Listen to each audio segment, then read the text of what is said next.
All right, welcome once again to Learn the Bible. Today we are going to talk about post 171. This is from Leviticus 27, our final session in Leviticus.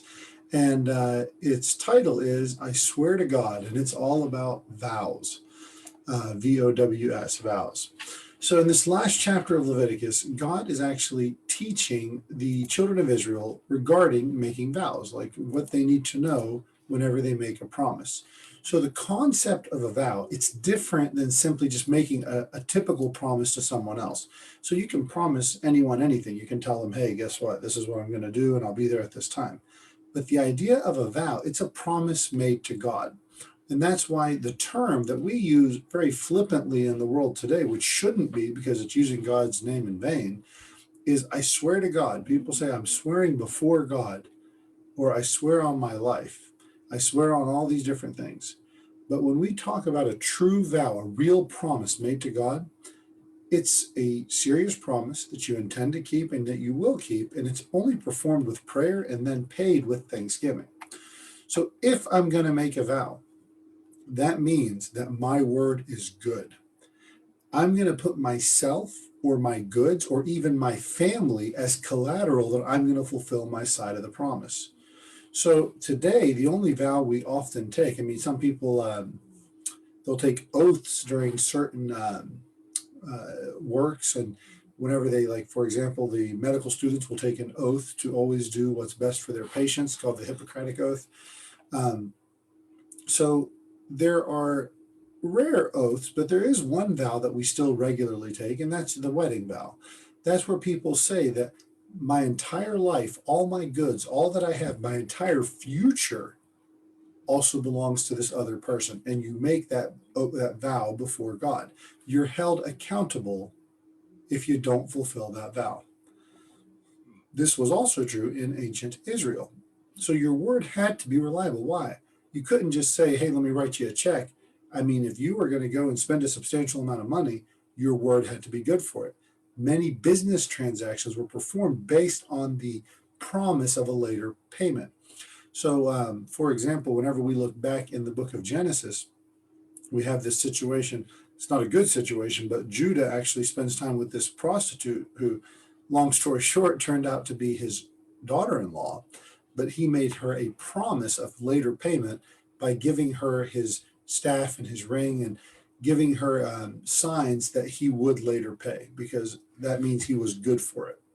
Well, here God gives the people of Israel some values to each creature and to each person that might be able to be put up for the vow. So if you took a human, there were different values based on the age and the gender.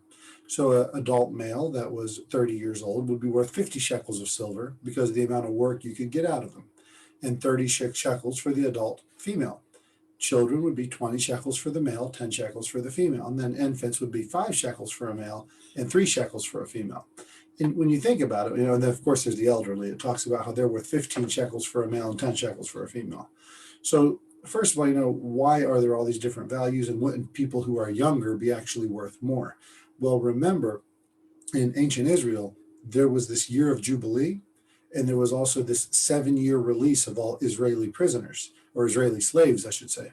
So that meant that the chances that if you got an infant, they would be around when they're 25, 30 years old is almost zero if they're following God's law. So there are all these different things. And it's kind of, people say, well, isn't that kind of crude to consider people worth money? Well, the same philosophy is still used in today's world. So whenever the government, if the American government is going to, let's say they're going to build a dam to protect an area from flooding, or they're going to build a wall along the river to protect a city, they actually count the population. That's why they say census numbers are so important, because based on the population, they'll devote so much resources per person. So for example, when it comes to building a dam, they'll be willing to spend up to $1,000 per person that it's going to help. So if your population is big enough, they'll build the dam. If it's not, they won't. This is still used regularly, and there's a calculation for each state over how much investment is made per each person. And that's the same thing with all federal aid, all state aid. In America today, it's all based on per capita. That's how they determine how much to spend on your roads, on your water treatment plants, and so on.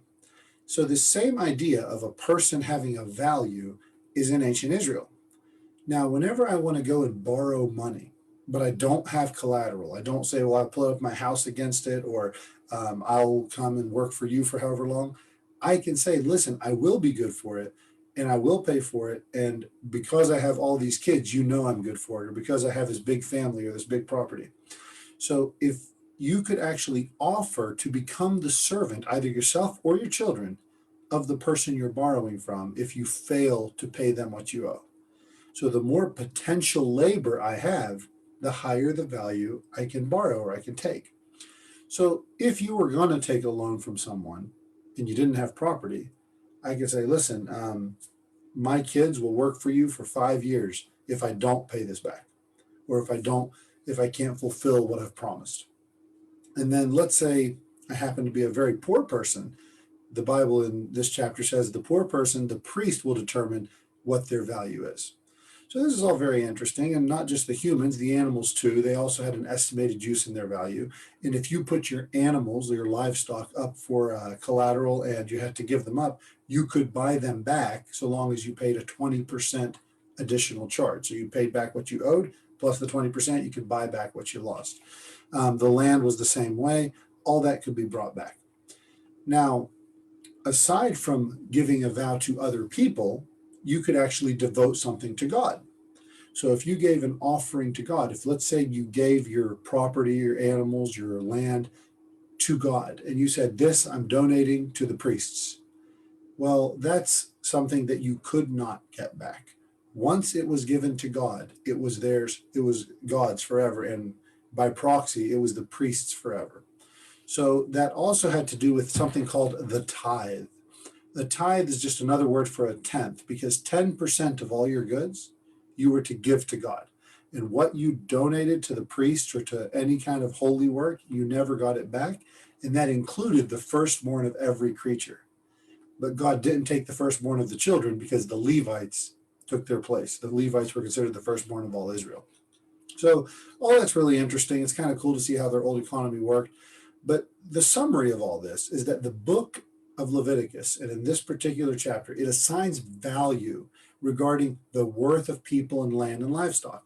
It makes an even playing field to know what something is worth, so you'll know what exactly you have to work with.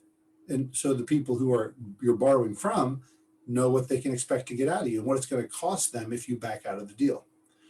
So the people and the other important fact that you have to realize from this chapter was that once something was given to God, it was permanently God's. This was a permanent exchange.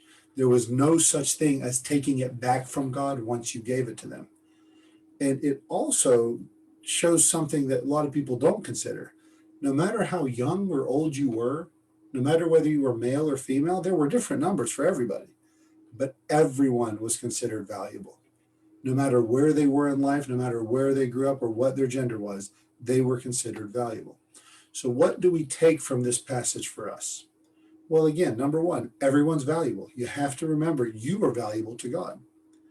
You see all these different numbers, but the one thing you notice that a young man in his 30s should be the highest value, worth at least 50 shekels of silver.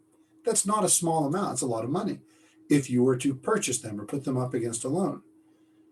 But notice something about that 50 shekels. That's actually way more than they paid for Jesus Christ. When Jesus was betrayed, he was sold for only 30 shekels of silver, 30 pieces of silver. He was sold for the same price, not that you'd pay for a young man, but that you would pay for a slave, to redeem a slave, to buy a slave.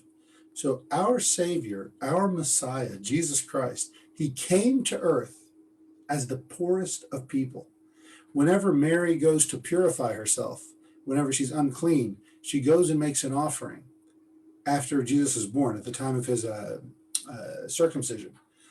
And when she goes there, she offers turtle doves. That's only something those in extreme poverty would offer. It's the poorest of the sacrifices. Jesus, whenever his disciples came to him, he says, listen, birds have nests, foxes have holes, but the Son of Man has nowhere to lay his head. He was homeless. Throughout his ministry, he was dependent on the kindness of disciples and and their families. And then when it came time for his death, he was sold for less than the value of any person his age. He was in the prime of his life, but he was sold for less than what any person, man or woman, would be valued. The greatest being inside and outside of creation, he came and became the poorest of men in order to understand what suffering is, to feel what we feel, to hurt like we hurt, to know every temptation we take, and to die for us and pay for our sins. There's no amount of money or precious things in the universe that are going to equal what his value of. He made himself, the Bible tells us, of no degree. And he was sold as a criminal and he was betrayed to death. So why did he do that? Because even though he's the one of infinite value, he values you infinitely. He says, my precious blood, I'll shed it willingly. I'll shed it on the cross. Why? So that you and me, so that we can be saved. So that doesn't mean that you're saved for 1 minute or for 1 hour or for 1 week or for one lifetime. When you are saved, just like everything committed to God, once something is given to God, it could never be taken back. And once your soul is committed to God, it is his forever. Now that means if it's his forever, that means if you are not living according to his will, he may chastise you, he may discipline you, but you belong to him. He makes the promise to deliver you to God the Father on the last day, that day of judgment. He says, no, you're not going to go through judgment. If you have ever come to me, I will present you that last day saved. That's from John 6, verse 37 through 40. He says, all that the Father giveth me shall come to me. And him that cometh to me, I will in no wise or in no way, shape, or form cast out. So everyone that God gives him will come to him. And those that come to him, he will no way cast out. For I came down from heaven, not to do my own will, but the will of him that sent me. And this is the Father's will who sent me, that of all he has given me, I should lose nothing, not a single one, but should raise it up again on the last day.